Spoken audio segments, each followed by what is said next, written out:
We now welcome in a reliever on the Yankees who has, I'm probably already pissed you off by calling you reliever because you don't like that. But 12 and a third innings pitched this year, 0 earned runs. That, if you're scoring at home, is a 0.0 ERA. No one other than number 73, Michael King. Michael, what's going on, pal? How you guys doing? Do you like Mike or Michael? I've always actually wondered this. I don't care. I like it when it's written to be Michael, but like when people talk to me, I don't care what they say. Okay, noted. Huh. Okay, ever since this is your third time on the show. First time was down in Tampa, outside that like pool. I think we're in a pool in area, our in our like Marriott or whatever. And then last year we had you and Clark on right before the world. That was the casting couch ended. Interview. Yeah, that was that was something. That's a great interview though. I always tell people when they first listen to the show, go back and listen to that. And that was like when like none of us had any idea what was going on. I think maybe I talked to Ford when we were interviewing him, like, hey, you hear about this like COVID thing? He goes, nope. And I figured he would because his parents are doctors. Nope, no idea. Yeah. And all of a sudden the world goes to shit. And of course that's your first real season in the big leagues. So just thrown right into the fire and no fans or whatever. Obviously everything's great now. How was dealing with the COVID 2020 season? It was tough. I mean, the hardest part about it was just actually getting the adrenaline to pitch in front of no fans. Like, I don't remember the last time I've done that. Even in minor league stadiums that don't get a lot of fans, there's still like a little bit of crowd noise, and you can just kind of feel that energy. But last year, there were a lot of games that I'd be in the middle of it and just be like, this is a friggin' big league game, and I have zero adrenaline. Like, I got to step it up, and I'm trying to like self-motivate myself on the mound and be like, let's go here. But besides that, I think it actually gave me a pretty good opportunity, obviously expanded rosters and that kind of stuff. I was able to kind of get a full year service time and kind of get that experience under my belt. Yeah, if I remember correctly, your second appearance last year against the Red Sox, where I think you were pitching like 4 innings or whatever. That was like Sunday Night Baseball. That's the game where Judge was hitting those bombs and Vescursion had like an orgasm like on the call. But like that feels like a game where like, yeah, like that. I think there were so many tweets that night where like, I just wish there were fans in the stands for this. Like, goddamn. I feel like that. Yeah. And I feel like last year, sure, the numbers weren't there. Like if you look at the box score, but if you watch your starts and your appearances, it really just like was one inning that everything kind of fell apart and you were just really good other than that. And now this year, everything's kind of fallen into place. What has changed? Marty's all over the place. Marty's dead. But what has changed from 2020 to 2021? Yeah, last year I really didn't have an off-speed pitch. My changeup's always been like okay, but it's never been an elite pitch, I'd say. And I always just pitch off my fastball. And facing these big league hitters, I needed to throw different pitches. And so, especially when I was starting, I'd be able to flip a lineup once by just throwing fastballs. But then second time through, they kind of all realized, okay, all he's going to do is throw fastballs. So in that like third, fourth inning of my starts, when I'm starting to face a lineup a second time, I was only showing them the same thing. And so then this year, I was able to kind of develop that cutter that I really have a lot of confidence in. And then I work my changeup into just had a lot more separation from my fastball and a little bit possibly different. So just being able to have 2 other pitches that I can go to in any count makes it so I'm a little bit more unpredictable. So I feel like I've been able to get hitters off balance by doing that. And so last year was definitely a struggle, but it made me realize that I had a lot of things that I needed to work on. And there were times where I was unlucky, but if I go back and look at it, I would still like miss and it'd be a hit, but I'm still sitting there like, okay, I'm missing a spot and they're sitting fastball and I'm throwing fastball. I'm going to be kind of hit around a little bit. So right. I had a pretty good offseason and feel confident this year. I know in the past, each time we've talked to you, you said, I want to be a starter. I want to be a starter. This year, obviously only been a reliever. Has your mindset adjusted at all to like, I'm now a reliever, or is the goal still to be a starter? You're just like, hey, I'm a pitcher and I'll be used however I want. Yeah, I mean, I'm still hanging on to that starter role. They're kind of still use me. I guess my last appearance wasn't, but for the most part, I've been like the long guy, so I'm still going 50 plus pitches. Right. it's one of those where our starters have been dominating right now, so there's really no need for a long guy. So that's why I didn't pitch for a while, which is obviously a great thing. Like that's what we want. We want our starters going 7 innings and giving us a lead and all that kind of stuff. But I know that there's going to be certain times throughout the year. I know even Booney said they're going to go 6-man for a couple times. That's where like Davey got to start in there. Right. So I'm hoping to be still in the conversation for one of those guys. And if I have some success while doing it, I wouldn't mind staying there. But in terms of like my bullpen mentality, I've gotten a little bit better in terms of knowing like I can kind of go out there and air it out, and instead of like holding my energy for 100 pitches. Right. I feel like a storyline this year has been anytime you pitch the next day or the next, like the minute after the game, you're sent down. And then with this, it's 10 days and we just don't have you. And finally, you pitched against the Nationals, an inning of third, didn't get sent down. I was like, I think I tweeted like, hey, instead of sending Mike King down, let's not send him down this time. And it didn't happen, thank God. Was there a little bit of surprise, like, hey, look at this? Now you didn't throw 100 pitches. You threw what, like 13 or whatever. But 13, yeah, a little different. I mean, it's one of those where even because every time I got sent down, I still wasn't expecting it. I knew that there was a chance, but I wasn't coming into the locker room being like, well, here we go, I'm getting sent down again. Right. And that last time I was talking to Chad Green, actually, as I passed him by like in the shower, and I was just like, I got PTSD every single time Booney like walks through the locker room and I make eye contact with him. I'm just expecting him to be like, hey, come on. But he didn't do it at all. So I was like, every time I made eye contact, I would just like look away and hope he wasn't looking at me. Is there like, are you hiding from him? Like, hey, Judge, stand up. Judge, stand up right now. Giancarlo, stand up right now, real quick. Yeah. Or just get out of there quickly and be like, if you can't find me, maybe I'll send somebody else down. But, no. I just, whatever. It's one of those where I just kind of got to wear it. Right. Does it make it harder or easier? I don't know. How does it feel that you're not getting sent down because you're underperforming? It's not like you're coming in getting shelled and getting sent down. You're getting sent down because you pitched so good that like you threw so many pitches and you can't be used for another 5-10 days or whatever it is. How does that affect you? Yeah. I mean, I'd much rather get sent down after a good outing, because I don't want them to be like, yeah, this kid sucks, so we're gonna have to send him down there to kind of figure it out and hope he can come back. So I'd rather it be that way, but still every time out, I'm not, I don't want to, it's not like I'm out there saying, oh, I want to get pulled after 30 pitches so I can stay here. I'd rather continue to go. And yesterday, a little bit of a mini disaster with the whole, Nevin, COVID, Reggie Willits. I think there was one other person, and Mike Harkey was the pitching coach going out to the mound, and everyone was wondering. I think he went out to talk to Loizaga, and it seemed to work, and he ends up throwing 2 shutout. If you're out there, what do you think Harkey would have said? If you're out there in Loizaga's spot, what do you think Mike Harkey is coming out and telling you? And he's very good about knowing the exact situation and knowing like, okay, this is this guy's hole, expose this hole, and he'll give you literally like one pitch or one sequence that's like, this is the one to go to, and that's what he says in the bullpen right before I'm going in there. He'll be like, I know I faced Yan Gomes against the Nationals, and he's standing right next to me as I'm pitching, and he's like, okay, Yan Gomes, good low ball hitter. Like, avoid the sinker down. Of course, I throw a sinker down and he hits a single. But he knows, like, the exact locations where he can do damage and the exact locations where we need to attack. So I would assume that that's what he'd say. But he'd come out there with a very calm demeanor and just kind of tell you how it is. And so I'm assuming that's what he did with Loizaga too. I think last night they were wondering it on Twitter, and AJ Burnett chimed in, and he was just like, yeah, he told me one time just pitch better, and just left the mound. Which sounds completely like Mike Harkey. Yeah. Oh, yeah. How has Matt Blake been as a pitching coach? And I think we talked about him in spring training last year, coming over. You worked with him last year and this year. You're both like analytical inclined guys. How has that relationship been?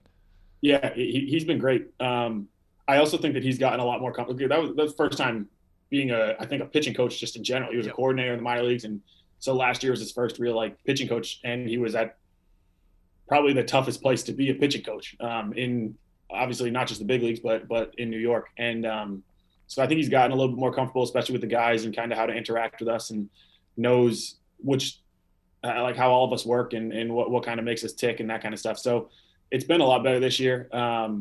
I've developed a great relationship with him, and yeah, for the most part, we talk like pitch design or scouting reports. I don't dive too much into mechanics, especially this year. I feel good, so and he also kind of knows like, okay, if guys are pitching well, he's not going to really mess with them. So for the most part, we kind of just go over hitters, and I talk about different sequences that work, or like even how to use my cutter because it's a new pitch. I want to see what sequences work best, or what swing paths I can kind of expose with a cutter. And but yeah, he's been really good this year. I've been really happy with our relationship. That's awesome. So when we talked with you and Clark in Tampa last year, we were so interested about Gerrit Cole, obviously. And and you guys talked about how he teased you during warm-ups and stretches, and be like, I think it was something with socks or whatever, or no, your knee. You had the grass in your knee or whatever. So what has the Gerrit Cole experience been like through a year and a month been like? Yeah, I know. I feel like I've seen you guys joke about it. He's basically a second pitching coach, and he's the one that it's one of those where we are like two opposite pitchers. He's just like the power fastball, great curveball. I mean, he's got everything. I can't say he's got any weaknesses, but like I'm the sinker baller, kind of got to finesse and locate, and but he still knows like the sequence that'll work even with my like repertoire. So it's been great in terms of like how to attack hitters. We have a pitchers meeting before every series to talk about all their hitters, and it's for the most part Blake and Harkey going. We have a couple analysts that chime in every now and then. But then Cole, it's like Blake will say, okay, anybody have experience with any of these hitters? And for the most part, it's Cole that's like, okay, this is what Soto does. This is whatever it is. And he's the one that kind of chimes in and gives us more experience that he's had with them. So he's 100% like a little pitching coach, but he's also been great. He took a bunch of us out to dinner a couple times. We got to spend his money, you know. I mean, yeah, he better. Yeah, we had a good one where O'Day was ordering some expensive bottle of wine, and when Cole looked at the price of it, he was like, "You can't break me." So I joke about it that way, where you can't break him because he's got whatever 360 million, whatever it is, coming in. So O'Day's the one that has been the prankster and the one that kind of gets on the rookies a lot. So O'Day's been really good to have. I know he's hurt right now, but he's still in the locker room when he's rehabbing, that kind of stuff. It's good to have him there too. What are some of his pranks been? That you can share. I don't know if I can really say, especially his most recent ones. But he'll do little things like he's got a electric snake. He was put like in Johnny Lasagna's glove, and so when he went to go grab his glove out of his locker, all of a sudden a snake like comes out with him. Him and Gardy are like the two. So Gardy goes after more of the position players, and O'Day gets the pitchers. Snake that's I mean, you just can't. Also, Loizaca's been in the league for like 3 years now. Like he's not even a rookie anymore. He's got to be like, are you still fucking pranking me, man? Poor guy. Is there a little trash talking or like with Chapman because you both have a 0 ERA? Or you just walk because you're 12 and a third. I think he's now 14 innings. Yeah, 14. It's like, hey, who's gonna blink first here? There is no trash talking there. I am not going to stir that pot. I mean, he can just bring up either one, his bank account, two, his total saves, or the punch outs that he has this year over me. So I just kind of leave it alone, and we'll see how the chips fall. Who do you think's new added pitch? I guess Cole's isn't newly added, but he's using it more. Is more unfair, Chapman's splitter or Cole's changeup?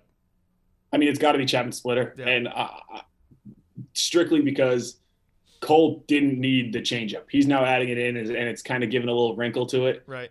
Chapman is a brand new pitcher with this splitter. Like he's now like the nastiest reliever in baseball. Even though he already was very close to that, right. He now can punch out anybody with 3+ pitches, and he's got his velo back up to 102. It's disgusting. It's one of those where like people don't want to catch it. Seth is his throwing partner, and he like it's like scary to play catch with him because you have no idea what the thing's going to do, and it's coming in at 90 miles an hour. So, things are better now. You guys are like on a hot streak, 3 games over. There was one point where you were 5-10. media getting on you, fans getting on you. We were definitely like, "Oh, this team stinks." Like, what You was more than you like to hate everyone. well, but sometimes you have to ride people. It's tough love. I'm sorry, but what was what was it like inside the locker room when you guys were 5-10? You were having the meetings with Boone or whatever. What was just the mood in general? Like, were you able to block out all the noise? Yeah, I think so. I mean, it's just one of those where it's just terrible timing for everybody to be slumping. Normally you'll have one or two guys slumping for like at a time, and we had probably 7 slumping at once, maybe even 9 at a time. And even like our starting pitching wasn't great, and we just were kind of trying to fight to win any type of game. But the mood in the locker room wasn't terrible. I mean, after the game, it's always like we're pretty quiet and upset that we're losing. But when we come in every day, we knew that it was going to turn around, whether that be hitting, pitching, whatever it is. We knew it was going to turn around, and we were just kind of waiting for it all to click. And it's obviously clicked, and we've been having a lot of fun lately. Like after the games and stuff. Winning's kind of what makes the mood in the locker room a lot better. So, however, we won like an ugly game against the Nationals, and it's like those kind of wins that kind of just turn things around. Yeah, that Saturday game there's too much to watch. With Yeah. Ford trying to bunt. He hasn't bunted since the Cape Cod League. That was somehow they pulled that out. But back to the struggles. Aaron Boone addressed the team, and the Clint talked to the media. He's like, when Boone talks like that, you listen and all that. Did you get that kind of vibe? I forget. Were you? It's tough to remember if you actually were there because you do get sent down every time. I got sent down right after that meeting. Okay. So I was there for the meeting. So how was Boone? Was that like a little bit of a shock for him to talk like that? It's definitely one of those where like Booney doesn't show that often. So when he does show that, it's something serious. And it's one of those where it's just. We all kind of knew that we needed to play baseball better, and that was like all aspects of the game. It was a lot of little things, whether it was base running or fielding, like little things that we should be doing well. We weren't doing well, so it wasn't just the fact that we were slumping or the fact that we weren't pitching well. It was like the things that most Major League Baseball players should be doing, we weren't. So that was more what he was kind of pissed at. And so yeah, when you got a manager that's usually even keeled and got a calm demeanor, and all of a sudden he explodes, it's something that we got to listen to. Definitely. Coming into this year, and I actually had some pretty good faith in this department of the team, but people were like, "Oh, the Yankees pitching, it's just not there. They're trusting guys who haven't pitched in 2 years." It's all you heard. And since April 18th, the Yankees starters have the best ERA in the American League, that's almost a month. The bullpen's been great all year. You in a big part with their 0 ERA. But what do you say to like those people who just didn't trust like Jamison Tyone, Kluber? They just didn't believe in Jordan Montgomery, who shoved last night. Like, what do you say to those people who just like doubted the Yankees pitching? Yeah, I mean, it's just one of those things where you got to have a little patience. I mean, Kluber hasn't pitched in 2 years. Tyone hasn't pitched in 2 years. Herman hasn't pitched in a year and a half, whatever it is. There's a lot of things that kind of you just got to get settled with it. You can kind of go out there and have a good one, good appearance or not. But the fact that you haven't pitched in 2 years, you don't get into that routine that quickly. You just can't come in and be dominant again. So you knew that there was going to be like a little speed bump along the way. But I mean, Cole vouched for Tyone before we traded for him. Basically said I think he said he's a bulldog. That was like his exact word, and he couldn't have been more right in that sense. Like he also just a great locker room dude, comes in and immediately we're all best friends with Tyone, and extremely hard worker. Then you go to Kluber and it's like, does he have 3 Cy Youngs or is it 2 or 3? I don't know. Two. I think two. Yeah. Yep, two. Two Cy Youngs, and coming off like a little injury, works his ass off. I work out with him in the off season, like over at Cressy this off season. You just knew that he was going to come in and be ready to play. And he's kind of just got that, like, I want to say like a Yankee mindset where he's just focused on winning baseball games. Like he's not there to do anything else but win baseball games. And so him struggling early but it's also like kind of keeping guys on pitch counts, and they would pull him after 80 pitches just to kind of keep an inning down, right. Inning count down. But like once you let him go, you see what he does against the Nationals, and he can go 110 pitches and give you, was it 8 innings, I think, that day. It's just like that's who he is. And so once you kind of get over that first month of learning your routine, kind of get back into it, I have a lot of confidence in these guys to go 7-8 every month. Now, you might be the wrong person to ask this given that you are a pitcher, but like in general, I'm always more screaming about the Yankees offense probably, but it's not just the Yankees offense. Like baseball as a whole, the offense is down. People are hitting like 230, 235, whatever the league average. Unless you're Mike Trout. He's in like 460. Do you think baseball has like an offense problem? Like games are going to be more boring to watch if it's strikeout, home run, walk, guys are hitting 230. Like that's just going to hurt the overall product. I know that helps you as a pitcher, but do you think overall, like why do you think this is happening and can it be changed or should it be changed? I don't know. I think that it's just kind of like a philosophy of a style of how people are coaching hitting and how guys are learning hitting throughout whether it's high school, college, whatever it is, that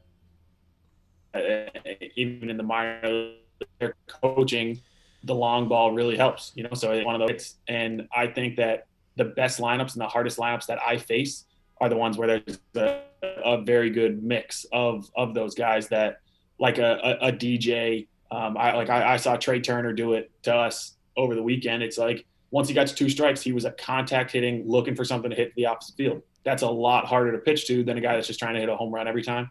So I think that the best lineups have a mix of that. And I think that you're starting to see more lineups just have more power hitters and not really care about the punch out as much, which I think makes it easier to pitch just because you're now able to have 7 guys in a lineup that you can punch out and 2 guys that you actually have to battle, So I think it's more – I don't think it's a bad thing for baseball, but I think that the best teams are going to have a pretty good balance of those contact guys that can work count and power hitters. I'm gonna answer for you. Oh God! Fuck that. Marty sounds like you're he's gonna having be a rich stroke as with shit this if connection. everyone's batting 200. That's what you need. Sure. What? Your connection is. It love sounds that like you were timing. having a stroke as soon as you started to talk. Mike heard it, so it's all that matters. Have you noticed a change in the baseball? Like, because I mean, Manfred toys with this shit every year, and last year obviously super juiced. This year, very not juiced, deadened. Have you noticed it? Yes, I didn't originally, and then when I got sent down and I was at the alternate site, we actually just had like a random time where we used last year's baseballs. So like we didn't bring out the new baseballs for catch play. Gotcha. And I was feeling these balls like, damn, these things are hard. Like these are tightly wound and feel very hard. And I don't know, a couple minutes later, I was talking to the pitching coach down there and he was like, yeah, we grabbed the last year's bag. And so these are last year's baseballs. And I was like, whoa. So I didn't feel it originally until I went down there and felt how hard those were and like how there's no seams and that kind of thing. So there's definitely a little bit bigger seams this year on the ball. But again, I don't know if that's adding to the 230 batting average because I'm pretty sure the exit velo has been there. You look at Stanton and then Stanton's got 300 hits above 115 miles an hour. So, I mean, I don't know if it really adds to it, but if hitters are going to be hitting 230, I'm fine with the ball the way it is. Yeah, no doubt about it.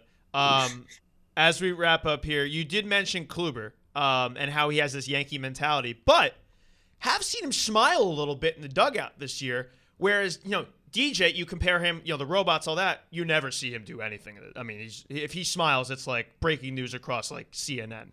But I've seen Kluber smile this year. So, and you said you train with him in the offseason. Does he have that side of him that is like a little bit more out there than you think he would? I actually think that Kluber's sneaky, one of the like funniest guys on the team. And he definitely enjoys it, like a good joke. And that's where I think you're seeing the humor. So maybe he just wasn't on teams that had funny guys, but, I mean, when we're just like sitting there at the lunch table or whatever, it's one of those where he still doesn't talk much in general. Right. And you kind of have to start the conversation. And then once you start the conversation and you find something that you can talk about, he'll give like those little one-liners that just like crack you up. And I don't know if it's because you're just not expecting it or if like, he's actually a funny guy. Yeah. But I was just talking about it with Justin Wilson the other day. Like he kind of cracks us up every now and then. And I think that that's where he gets his like his smile from his beautiful smile. I love that, his beautiful smile. I got one more thing, and it's really just directed at Tommy here. I was informed this today. One of the last episodes of Big If True, you were asked who wears number 73 on the Yankees, and you had no clue. Would you care to comment on this matter? Yeah, I messed that one up. Oh my God! I messed that one up. It was our trivia radio show was who's number 73 on the Yankees, and it didn't register. To be fair, it wasn't this season. It wasn't this season. It was in the off season. My mind wasn't as fresh with all the numbers and stuff. But that's one I should have known. I wish I could have that back. Tough. Mike, what do you have to say to that? I'm pretty disappointed. Well, I mean, Mike, how about you start wearing like 39 or something? Like 73 is a little tough to remember. You have a 0 ERA now. No, don't change a thing, by the way. Fair enough. Don't change a thing. I will now not forget 73, but yeah, no, it was a tough moment. The lights were bright. I can't be held accountable for that. Okay. Yeah. It was like January. I don't know if my mind's not thinking of baseball then. Unreal. I was trying to change my number this offseason, so you could have been kind of right. Yeah, I was thinking of that. I was like, oh, he's probably changing his number. I knew. We're so in sync. Yeah. That's exactly it. Don't change a thing, man. Love what you've had to offer. The first 12 and a third here, 0 runs. Keep it going. Is the goal still to hit 100 innings? Do you think you can get there? I know that was your goal before the season started. Yeah. I mean, it's just one of those where our starters have been unreal, so there's no need for long guys. And hopefully I can stay up here for like an extended period of time and not have a couple appearances every month. But if I'm up here the whole time, I know there's going to be some opportunities to eat some innings. So I still think there's a great chance of it. And yeah, that's still definitely one of my goals. Yeah, definitely, man. And I mean, and we talked about this, I think the first time we did, of when I may have called you even a reliever and you wanted to kill me. You're like, I want to start this team. And then you were just like, injuries happen. And, I mean, it's only May. I mean, it's a lot of shit can happen with this team, especially with how the Yankees have gone. Although so far so good injury-wise. And we got Luke back last night, which is nice. But, yeah, awesome stuff to start the year. We appreciate it coming on again. It's your third time on the show. You're getting up there in the ranks. He might be the first I was trying to think, player guest, I was trying to – maybe Clark? Has Clark been on 3 times? No, Clark's been on twice. Isn't Ford technically been on 3 times? We've just called Ford randomly just to say hi sometimes. He had a homer against Seattle, and he's like, hey, man, like, sick home run. Awesome having you on again. Hope to not see you out there tonight because Cole's on the mound. Let's – that would be, unless it's like a 10-0 game, you're just coming in for, whatever. Yeah. No, awesome to see you out there and thriving. Just keep it up, man. Mush, I was going to ask if you have anything, but you may just cause a hurricane in this this call. That's why I didn't speak at all. I was like, fuck it. Yeah. Right on cue there. There he is. Mike, once again, thank you so much for coming on. Best of luck the rest of the season, man. Thanks, guys. I appreciate it. Absolutely. Thanks. Later.